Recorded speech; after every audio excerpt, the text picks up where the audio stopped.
बच्चों लीलटास जिंदा देखनी है। कैसी देखनी है? ये नहीं आप जंगल में जाओगे प्री पास करने के लिए देखूंगा लीलटास और बाद में मरी भी लेकर मेरे सामने आको सर कौन सी देखनी है और मुझे और बर्बाद कर जाओ तुम।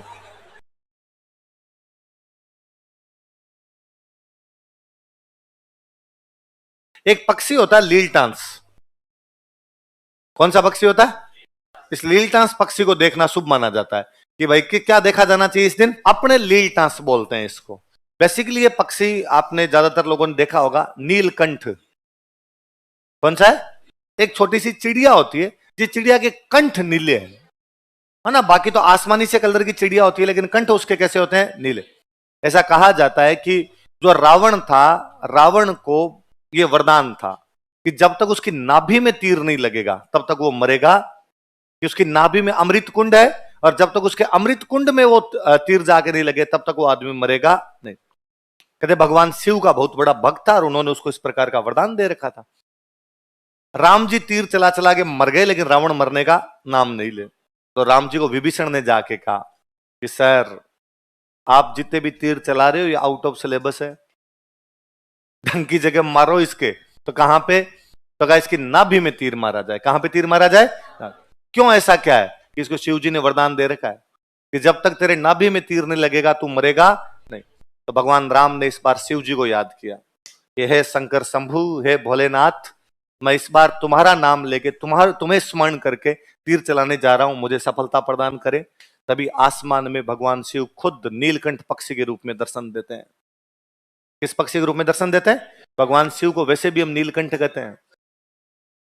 कि जब देवताओं और दानवों के बीच में समुद्र मंथन हुआ और समुद्र मंथन में जब जहर निकला तो जहर पीने वाला यदि कोई आदमी था तो वो कौन था?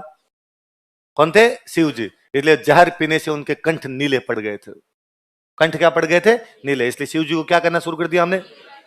अभी भी परिवार में कई कई बंदे ऐसे होते हैं, कई थिमर आदमी होते हैं, एकदम सियाणे आदमी होते हैं, और घर में कोई भी बुरी बात होती है उसको दबाने की कोशिश करते हैं या उसको सुलझाने की कोशिश करते हैं या अपने ऊपर ले लेते हैं। तो गांव में कहते हैं भाई रे ये हमारे परिवार में शिव जी है।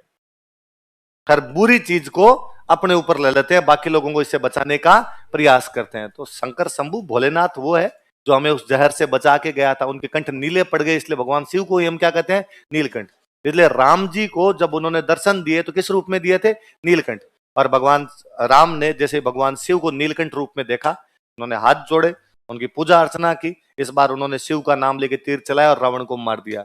इसलिए दशहरे पे भगवान राम को जब नीलकंठ दिखा था उसके बाद रावण मरा था, तब तक रावण मरा नहीं था। इसलिए हम कहते हैं कि दशहरे के दिन यदि आपको नीलकंठ दिख जाए, दशहरे के दिन यदि आपको लीलटास दिख जाए तो इसके दर्शन क्या माने जाए? तो आप लोगों ने ज्यादातर ने देखा होगा, देखा ही होगा, वरना और बताऊं देख लेना आप तो। किंगफिशर देख लोगे, पानी की बोतल पर आता है। आप इतना क्यों सोचो, जहां आप जाना चाह रहे हो वहां मत जाओ, थोड़ा इधर रहो। पानी की बोतल भी आती है, पानी वाली बोतल पे भी आता है। तो वो जो किंगफिशर पक्षी है वो नीलकंठ है और अपने उसको क्या बोलते हैं यहाँ पे? लीलटास। क्या बोलते हैं? तो हम जब पढ़ा करते, दिलीप सर ये राजस्थान जी के पढ़ाते, तो सर ने हमें पढ़ाया भाई लीलटास पक्षी के दर्शन शुभ माने जाते हैं। तो हम में से किसी ने पूछा सर सच में? तो सर ने कहा यार कहते तो यार गांव में देखने भी जाते हैं, कहते हैं। तो क्लास में हमारे एक पंडित जी आया करते थे, तो पंडित जी खड़े और पंडित जी ने कहा सर सुनो मैं बात बताता हूँ एक। और उन्होंने कहा कि गांव में एक बार कोई एक किसान था और उस किसान के बहुत ज्यादा कर्जा हो गया, फसल हुई नहीं 2-4 साल, राम जी राजी नहीं हुए, अकाल पड़ा तो कर्जा हो गया।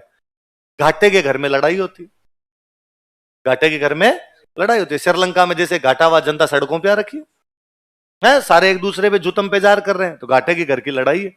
और जैसे घाटा हुआ तो लड़ाइयां होनी शुरू हुई, लुगाई टाबर आपस में लड़ने लग गए, आपस में वाइफ के साथ में उसकी खुद की लड़ाइयां होने लग गई, बच्चों के कहीं कोई रिश्ते नाते नहीं हो उसके। बेचारा बहुत परेशान हुआ, परेशान होकर पंडित जी के पास गया और पंडित जी को जाकर पंडित जी कोई उपाय बताओ कि घर में सुख शांति आए। और पंडित जी ने कहा कि तू तो दशहरे के दिन लीलटास देख लेना, वो 12-25 है, 7 पीढ़ियों तक तुम्हारे कोई भी कर्जा नहीं होगा, घर में सब सुख शांति होगी, लुगाई टाबरों में भी सुख शांति होगी, टाबरों के सब रिश्ते नाते सही जगह पे हो जाएंगे, मजे करोगे मजे, ऐसे तुम्हारे। उसने कहा केवल इतने से? उसने कहा केवल क्या है, भगवान राम को दिखा था नीलकंठ तो युद्ध जीत गए, रावण को मार दिया था, तेरे कर्जा नहीं मिटेगा। और दशहरे वाले दिन किसान ने सुबह सुबह उठा, नहा धो के एकदम चिट्टे चिट्टे धोले धोले कपड़े पहने और गया वही जंगल के अंदर लील टांस देखने के लिए। पूरा जंगल छान मारा पर लील टांस ना दिखे। और किसान को लगा यार मामला तो टफ है, तभी लील टांस नहीं दिख रही। दोपहर में जाते जाते कोई 3-4 बज गए, तब एक लील टांस मरी हुई पड़ी थी। किसान ने सोचा यार ये तो पूछ के नहीं आए कि जिंदा देखनी थी कि मरी हुई देखनी थी। पर किसान को लगा अब दूसरी तो मिल नहीं रही, तो उसने इधर यूं मुंह करके उस लील टांस को जेब में डाल लिया कि पंडित जी से जाके पूछ लेंगे, मरी हुई देखनी है तब तो देख लेंगे, नहीं देखनी तो फेंक देंगे। आया पंडित जी के पास और पंडित जी आगा, पंडित जी ये बताना तो भूल ही गए थे कि जिंदा देखनी थी कि मरी हुई देखनी थी। पंडित जी ने कहा मरी हुई देख मत लेना, 7 पीढ़ियां बर्बाद हो जाएगी, जो है वो भी नहीं बचेगा, भांडे बिक जाएंगे सारे घर के, लुगाई टाबर सिर फोड़ देंगे तेरा। और उसने वो लील टांस निकाल, कहा हम तो बर्बाद हो ही गए।